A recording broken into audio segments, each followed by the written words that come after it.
Good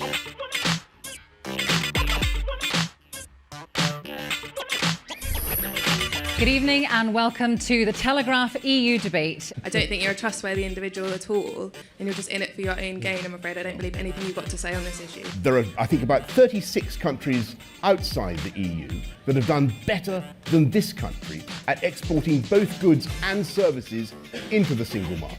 Your belief isn't good enough. You know, when you're telling us to leave and take a chance on something, I need it to be a bit more concrete. There are many opportunities in the global world, and that is the point about this debate. You are more likely to be treated by someone who comes from the European Union to work in the NHS than you are to be behind them in the queue. Previous governments, and I think Liz will probably agree as well, previous Labour governments, simply didn't anticipate the numbers of people through the Free Movement Directive. I'd just like to start off by just requesting that the panel speak to the audience rather than each other, because I think that's probably the first sign of maybe actually connecting with the people who are voting.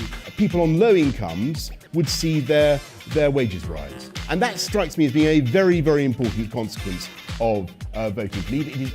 It is probably true. It's what the Bank of England has confirmed. Have you read that study, Boris? You see? Have you actually read it? That's a straight question. Have you read that study? I have not read that study.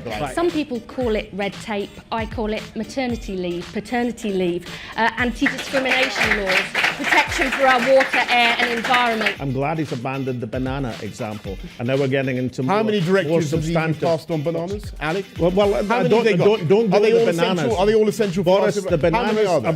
Have you looked at the banana directive? It's a perfectly honourable position for you to want to become Prime Minister. I think that's all politicians want that sort of thing. But my worry is not that you wanting to be Prime Minister, it's what you would do when you were Prime Minister.